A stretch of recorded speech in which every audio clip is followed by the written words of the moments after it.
হুম। তা সে না, কাজের যোগ্য হোক কি না হোক, সমস্যা হচ্ছে যে সে কাজের যোগ্য কিনা এটার বুঝার ক্ষমতাও তো হিসেবে থাকতে হবে। না সেই যোগ্যতা কতটা, এই যে সংস্কার কমিশনে কতটা যোগ্যতা দেখাতে পেরেছে, মানে আপনার দাদা আপনার কাছে এই প্রশ্ন করি যে আপনি আলী রিয়াজ কতটা যোগ্য দেখাতে পেরেছে? আমি ব্যাকগ্রাউন্ডে যাই। আলী হুম, রিয়াজ কোনোদিন কনস্টিটিউশন নিয়ে কাজ করছেন? আমার জানা মতে কখনো করেন নাই। ওনার হুম, একেবারে বেসিক ঢাকা ইউনিভার্সিটিতে যেখানে স্টুডেন্ট ছিল সেটা জার্নালিজম এলো শুরু, জার্নালিজম মাস্টার্স। এরপরে উনি হুম, যাচ্ছে হনরুল পিএইচডি করতে।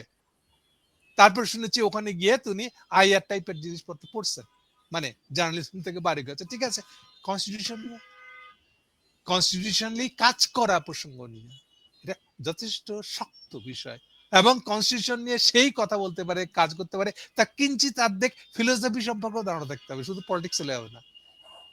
হুম, সরাসরি যদি জিজ্ঞেস করি ইয়ে কি কোনো পলিটিক্সের লোক, পলিটিক্স বা পলিটিক্যাল সায়েন্স বলতে যেগুলো বোঝায় এরকম স্টুডেন্ট আলী রিয়াজ আমার জানার মতে না।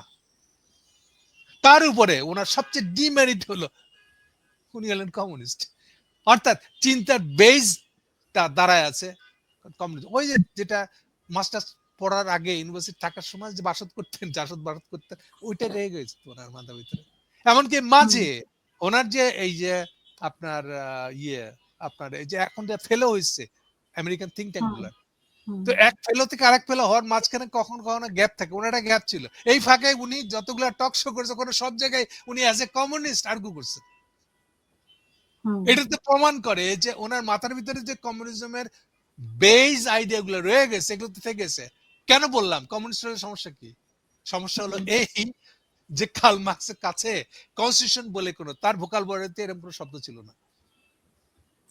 তো যাই হোক ওনার ব্যাকগ্রাউন্ড সে যাই হোক না কেন, ওনাকে আনা হয়েছে সংস্কার কমিশনে, ওনাকে রাখা হয়েছে দীর্ঘ কত মাস উনি এটা নিয়ে কাজ করেছেন, কিন্তু আসলে কি সংস্কারে কোনো মানে সেরকম পজিটিভ কোনো সাইড আপনি দেখতে পান কিনা? যেটা আসিফ নজরুল বলার না, চেষ্টা করেছেন, আসিফ নজরুল সরাসরি বলেছেন, বলার চেষ্টা করেনি 18 মাসে যথেষ্ট সংস্কার হয়েছে। আপনি কি দেখেন?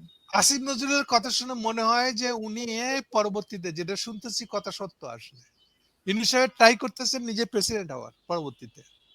নাম্বার হুম, টু, এই যে তাদের উচ্চকক্ষ, এই তথাকথিত উচ্চকক্ষের মেম্বার হবে এরা।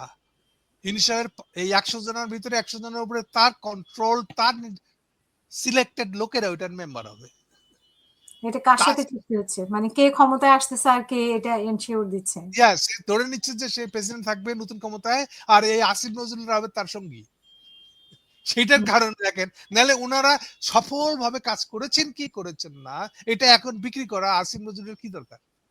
ওই তো 1 মাস পরে এমনিতে নরমালি ক্ষমতা ছেড়ে চলে যাবে। ক্ষমতা ছেড়ে চলে যাওয়ার আগে আমি মেলা কাজ করছি, এই ফিরিস্তি কি হুম, কেউ দিতে হুম, চায়? হুম, দিতে যায় সেই যে মনে করে আমি তো এখনো ক্ষমতা থাকবো।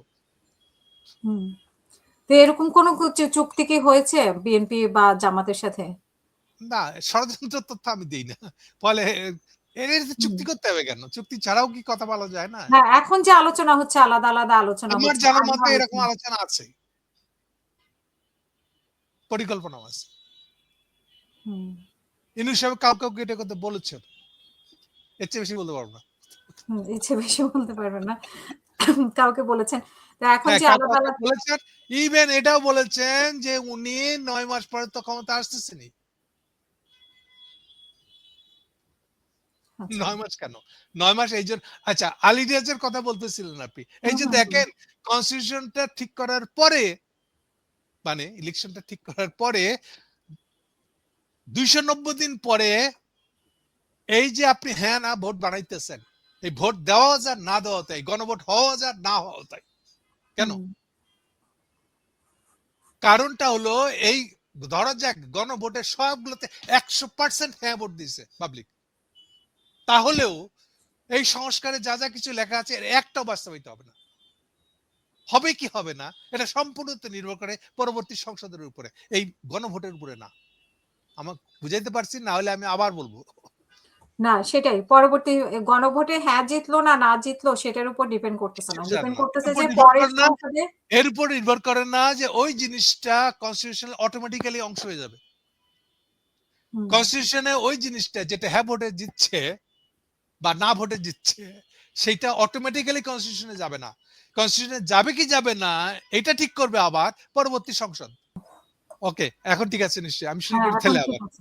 এখন যে ঠিক কথা আছে। বলছিলাম যে হুম, কনস্টিটিউশনে যাই লেখা থাক না কেন অটোমেটিক্যালি হ্যাঁ ভোট বা না ভোট হলে পরে সেটা কনস্টিটিউশনে যাবে না, নির্ভর করবে যারা সংখ্যাগরিষ্ঠ ভোটে ক্ষমতায় আসবে, অর্থাৎ যারা প্রধানমন্ত্রী হবে, যদি সেটা তারেক হয় তাহলে তারেকদের ইচ্ছার উপর নির্ভর করবে কোন জিনিসটা সংসদে যাবে, কনস্টিটিউশনে অ্যাড হবে আর হবে না।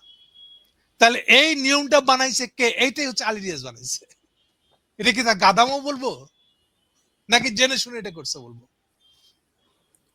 তাহলে গণভোট করার দরকার কি? আপনি তো ডাইরেক্টলি হুম, দেখেন গণভোট মানে কি, শতভাগ লোক এটা পার্টিসিপেট করবে। মানে যদি 60% ভোটার পার্টিসিপেট করে তাহলে 60% ভোটারই ঠিক করবে হ্যাঁ ভোট জিতবে না ভোট জিতবে। হুম, এইবার সেই জিনিসটাই আপনি আবার যাই হোক না কেন সেই ফলাফলটা আপনি নিয়ে যে ফেলতেছেন কার কাছে?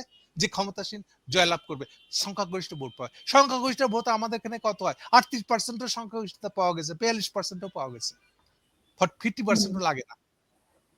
কারণ এটা হলো আগে আসবে যে আগে তা মানে যে সবচেয়ে বেশি ভোট পাবে সেই এমপি এলাকায় এলাকায়। সামগ্রিকভাবে হুম, কত ভোট পাইছে সেটা না। সামগ্রিকভাবে ভোট পাবে হয়তো 38%, কিন্তু দেখা যাবে যে হুম। সিট পেয়ে গেছে 200-র বেশি। এটা পসিবল বাংলাদেশে এবং হচ্ছে আগে। তো তাহলে এবার এখন আসেন যে তাহলে যেটা হ্যাঁ না ভোট দিয়ে আপনি ডিসাইড করলে সেই জিনিসটাকে আবার ফেলাই দিতেছেন কেবলমাত্র সংখ্যাগরিষ্ঠ ভোটে 38% ভোটে যারা জয়লাভ করছে তাদেরকে। হুম। তাতে কি হলো তাহলে? তাহলে তো হ্যাঁ না ভোট দেওয়ার পরে সেই জিনিসকে আবার সংসদের কাছে ফেলাই দিচ্ছেন কেন? 3 নম্বর আর একটা সবচেয়ে অপরাধ করছেন উনি। এর আগে এটা চোরা গুপ্তা ভাবে ছিল যে হুম, সংসদ কনস্টিটিউশন সবকিছু বদলাইতে পারে কিনা, 2/3 মেজরিটি লাগে, হেন দেন বহুত কথা বলা ছিল। এখানে কি করলো আলিজার সাহেব? 290 দিনের ভিতরে এটা সংসদেই হইতে হবে এইভাবে একটা ক্লজ লিখে রাখছে এবং এইটাই ওই গণভোটে দেওয়া আছে। তাহলে তাহলে কি তো দাঁড়াইলো এটা? ওনার যে তাহলে সংস্কার এত মাস যেটা ধরে কনস্টিটিউশনে হুম, কনস্টিটিউশনে যেটা দেওয়া ছিল না উনি সেটাও দিয়ে দিলেন। কনস্টিটিউশনে দেওয়া ছিল যে 2/3 মেজরিটি হইতে হবে, হুম, আর আলী রিয়াজ দিলেন যে সংখ্যাগরিষ্ঠ ভোট হলেই পারবে।